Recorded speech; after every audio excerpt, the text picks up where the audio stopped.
6:02 with Jim, Deb, and Kevin. It's a Thursday. We made it to Thursday. Jim is still getting ready for the big wedding of the century, as he calls it. Century. His big assignment was to find socks to match his tux. He has to come up with a prayer. He's worried about that. Yeah. Well, that'll come natural. So I said. And then I think his family all arrived in town yesterday. So, okay. We're a little over 24 hours out. And then, of course, you all know that Deb is making the cake for that. So she's also living on a stressed out mode right now, dealing with all of that. But that's okay. That's all right. Coming up at 7:10, we have Luke Bryan tickets we're going to give away. And at 7:40, we hope to not make Deb cry. Hey, now. No promises. I've already been crying all week. Well, it may happen. 7:40 this morning. I can't take it. On 95.5 WFMS. It's like emotion overload. Recently voted one of the nicest guys in country music. We would second that as well. Of course. We're talking about Luke Combs. He's a great guy. There's a lot of nice country people, though. That's a hard category to try to narrow down who's the nicest country music star. We get asked that all the time. We do. That's a tough one to deal with. We also get asked all the time, hey, what's going on at the Indiana State Fair? Yeah. Well, we don't get asked that all the time, just during the fair season. Today is $3 Thursday. $3 admission, rides are $3, and food $3. Oh, I like that. Makes it easy all across the board. Absolutely. 4-H livestock competition in the Blue Ribbon Pavilion, Clydesdale draft horses in the Coliseum. My dad loves to go and watch those. I love the Clydesdale. He'll be out there today, I'm sure. Purdue Veterinary Medicine. There's a farm vet exhibit. Now, they used to do, and they still do, you can see a dog or a cat get spayed or neutered. Are you serious? That was part of the Purdue vet school exhibit. But today they're talking about farm vets. And, of course, there's lots of food at the Indiana State Fair. Deb is still in somewhat shock from the time she was yelled at. Yeah. Not really yelled at, I would but say scolded. Yeah, scolded. By a state fair attendant who was just doing his job. Just doing his job. I don't blame him at all. Yeah. I was in the wrong. Mm-hmm. I was trying to pull into the media lot and entrance, I should say, there. And I was on my phone. This is back when we could still talk on the phone legally. This is a few years ago. I was holding my phone in my hand. And I was talking to my sister. And all of a sudden, the officer says, hang it up. And I was the next car to go into the gate. And I said, what? He goes, hang it up. You're not allowed to use the phone evidently and driving into thinking, the fairgrounds. I can talk on the phone if I want to talk on the phone. So I said to my sister, hang on a second, but I'm getting yelled at here. I said, are you serious? And he goes, hang up your pass, your media permit. See, it wasn't around my mirror. And I was like, oh. I thought you were telling me to hang up my phone. That's the difference in you and me. As soon as I get that, I hang that in my windshield right away. Okay. You're the last minute. You don't follow the rules. I put it up when I need it. I wasn't going to be at the fair until that day. Oh, hush. Anyway, gates open at 9 o'clock today, and they close at 9 o'clock today. Should be a fun day at the Indiana State Fair. Yes. Chuck will be by in a minute to check with the forecast. The country station, 95.5 WFMS. That's Rodney Atkins with Jim, Deb, and Kevin. Remember when he shot his video out at the Indiana State Fairgrounds for the, it was our expo. Yeah, Country Music Expo. Oh, that was so much fun. We're in a video somewhere. We're in the video somewhere. Let me say it that way. Some of our listeners are in that video. Somewhere. It's a huge crowd. Yeah. He had like a spotlight was showing across there. I know I'm there. I'll have to hunt for it, but I'm there. 6:24. It's a big weekend for racing. It sure is. The Brickyard weekend starts actually tomorrow with practice out at the Indianapolis Motor Speedway. We've got open wheel racing with IndyCar. It's the IndyCar Grand Prix that will run on Saturday. And then we have the Brickyard race. NASCAR on the track, on the road course.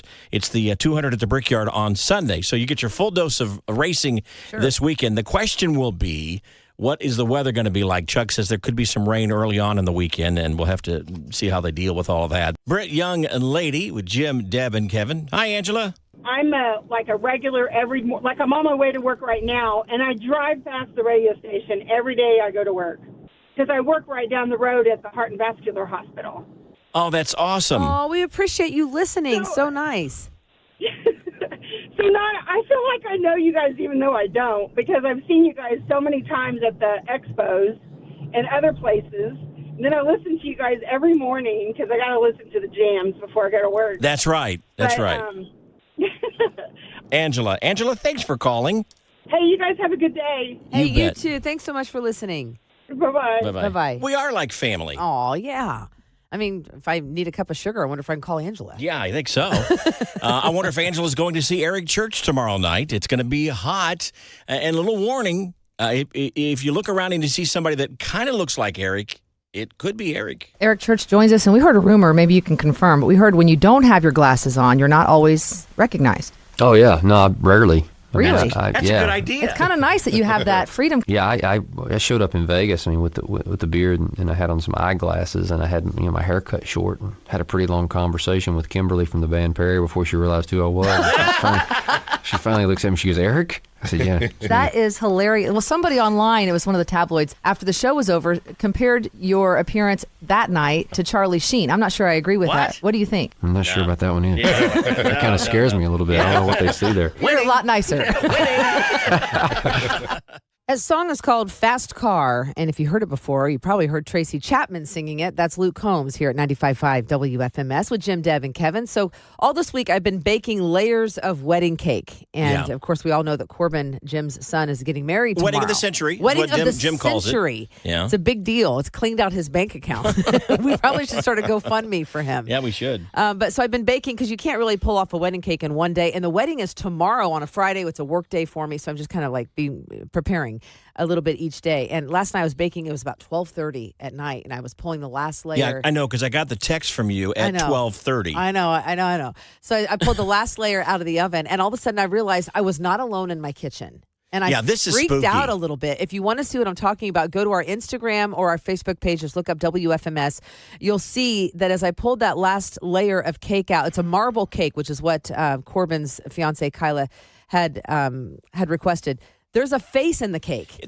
And it's not like, study it until you see the cake. You see immediately see it. You see a nose? I actually thought, did you do something like you're doing some artistic thing? No, it's it just came out that way. Either the bride or the groom. It's like, no, that's spooky looking. You see a nose. You see one of the eyes. The mouth is very defined. You can see lips. It freaked me out, to be honest. I grabbed my camera. I'm like, is this going to disappear? But it's still there. It's like that. Yeah. Of now, course, it'll be covered in up icing. with frosting. Yeah. And everything else. But we put it on our Facebook page, and we asked if you could see it, and everybody says, oh yeah, I can see it. It's not like you have to really stare and look for it. Olga says, looks like the 45th president, Donald Trump. Donald Trump, sure. It might just a little bit, minus the hair. I don't see any hair. Yeah. Josh says, looks like a Humpty Dumpty. Okay. And then Teresa loved it. Yvette says, that's pretty cool. Maybe it's Jim being nosy. He's Check it out. He's trying to see what's going on. But anyways. You know what it looks like to me? What's that? Delicious. You have to say that. You're my friend. friend. It looks good. No, it looks really good. Okay, Deb, I just want to say that you are going through something that a lot of people listening right now are going through as well. Mm-hmm. They are sending a child off to college. In your case, this weekend, you will be sending your youngest, your baby, off to college.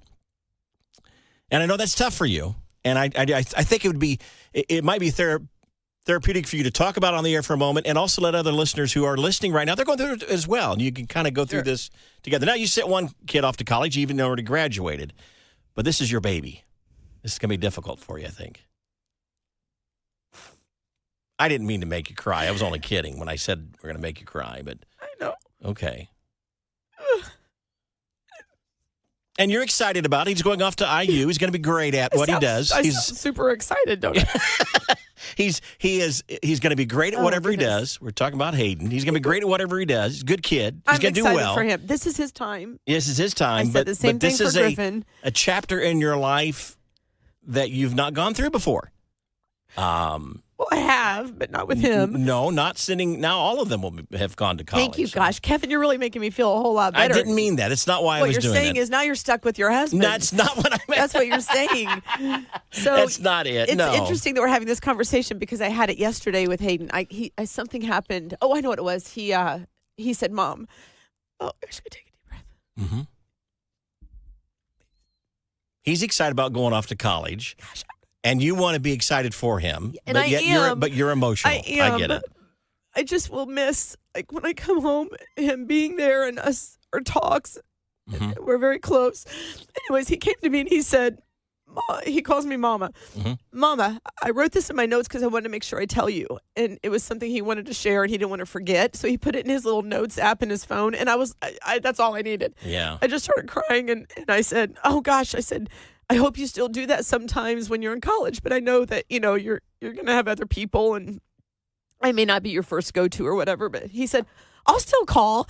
And then, of course, I started getting all upset. The hard thing about this is there is no guidebook on how to prepare for it. And I want everyone to know I'm going to be fine. I'm not this crazy lady that just sits at home and cries because her kids left the house.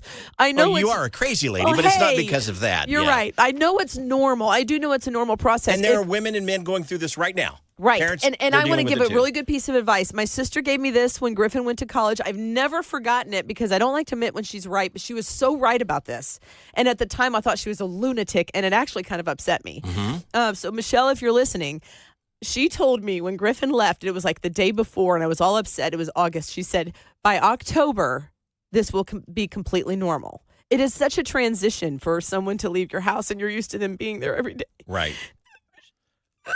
But she said by October, it'll be normal. And it was. Yeah.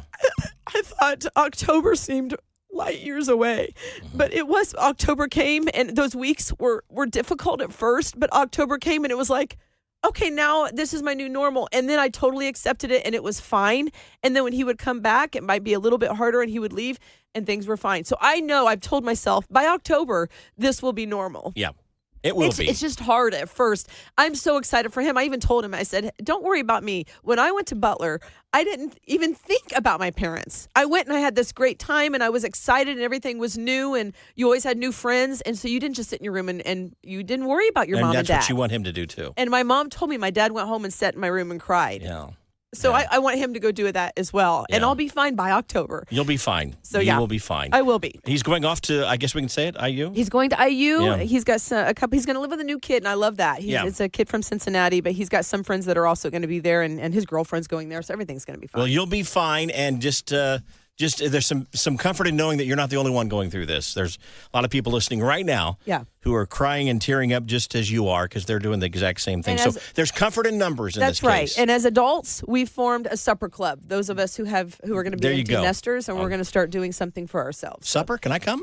Sure. Okay. 809 with Jim, Deb, and Kevin. That's Jelly Roll. Jelly Roll credits Craig Morgan for really being one of the country artists that embraced him as he came into country music. Go to YouTube and type in Craig Morgan and Jelly Roll and watch the two of them on the Grand Ole Opry stage and try to watch that without tearing up. It is amazing.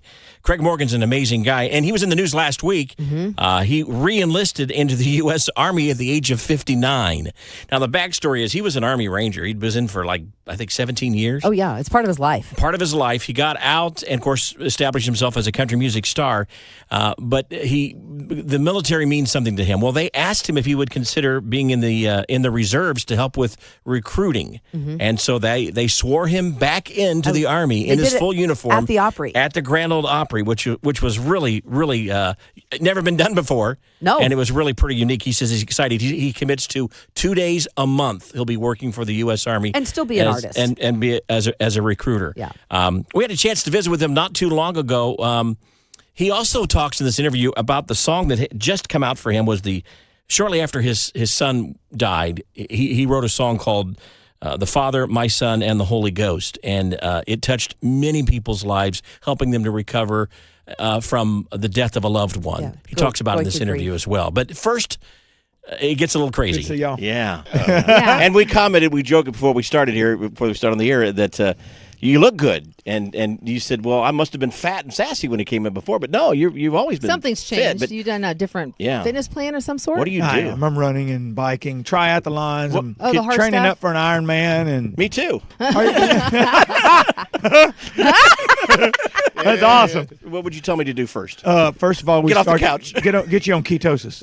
Really? Keto, yeah. Okay. That's the thing. that works. It's a life-changing experience for you. Yeah. Well, real fast, when did you start it? Actually, what it was, I was sitting on the toilet, and I realized my stomach was hitting my legs. Yeah. And that's I thought, not that natural? shouldn't do that. That's not supposed That's to not happen. your- That'd be a weird feeling, I gotta right? get on the keto thing. Wow. Well, hey, before we run out of time, though, let's talk about the song. Yes. And the story behind the song. Everybody knows the story. But what a great inspiration that song is and will always be. I love talking about music, but I don't like. This is not a fun song for me to talk about because of what it represents. Absolutely. But I also appreciate and respect that I truly believe this is what God intended. I know it is. So I think it would have happened anyway, one way or another. So you might as well get on board what he's doing. And so that's what I did. I just said, okay, if this is what you want me to do, I'm going to do it, and I'll suck it up. I'll eat the pain. Wow. And that's what I do every day. We just live with the pain every day. But what I've done is, in releasing this song, is I've seen so much good and so much healing come from that. And it's just absolutely mind-boggling. So everybody that's listening right now that starts their message to Facebook and Instagram, that starts it with, I know Craig will never see this, but I do see it. I read every one of those messages, Wow. every one of them. Wow. And there's hundreds a day. But it gives me some comfort in knowing that in my pain, these other people are receiving some comfort. A good strength. That's wonderful. Yeah. Warrant Officer Craig Morgan, newly re-enlisted into the U.S. Army as a recruiter. How about that? Love that. And quite buff. Yes, I wouldn't mess with him. And he's very funny, too. It's 8:12. That's Mark Wills, 95.5 WFMS with Jim, Deb, and Kevin. And it's time for Deb's Daily Dirt. A country star has professed his love for Taylor Swift and says, I am a Swiftie. I'll tell you who it is. I was shocked, actually, but I'll tell you who it is coming up in about 30 seconds. First, Luke Combs joined his wife, Nicole, and their 1-year-old son for a maternity photo shoot. Of course, she's expecting their second. They posed in a field of sunflowers. It's always in some field somewhere. Yeah. Well, the sunflower thing is actually a pretty typical backdrop. She's due in September, but when I saw the photo, it's not that he looks unhappy, but he looks maybe a little uncomfortable. And I wonder if, do guys hate doing stuff like that? Maybe he's got allergies to sunflowers. Oh, man. Maybe he's in the middle of a No, guys sneeze. don't like to get their picture taken. No. I can tell you that right now. No. It's not. You're he not. was doing it because it was the right thing to do, but it wasn't his idea. I can guarantee you that. Well, okay, maybe there's a few out there that are okay with it in the field of sunflowers. But it looked like it was kind of out of his comfort zone. Tim McGraw says he and Faith Hill are having a second honeymoon now that the 3 daughters are out of the house. Yeah, he says, quote, and listen to this, quote, light the candles, turn the music on, and have some fun. So, and they've always been very, very in love and very affectionate. You know what he's talking about. I call it sexy time. Oh my. Yeah. Tyler Hubbard. I thought maybe he was just going to watch TV or something. Well, I think maybe that's included, but Okay. sounds like they're doing other things as well. Tyler Hubbard took his daughter, Liv, to a Taylor Swift concert. And Tyler says, it's official. I'm a Swiftie dad, and I am blown away at the show. He said it was a 3.5-hour show. Yeah. And if you get a chance to go, you'll be impressed as well. He says, I'm completely blown away, and I'm a Swiftie. And he says it very I proudly. love So that. I love That's it. awesome. He took his daughter, too. Yeah. I love that. 8:27, that's Deb's Daily Dirt, and it's brought to you by Mark Dietel Realty. I took Stephanie to, it was an NSYNC or Backstreet Boy, one of those concerts when she was younger. So are you an NSYNC? No, it didn't rub off on me at all.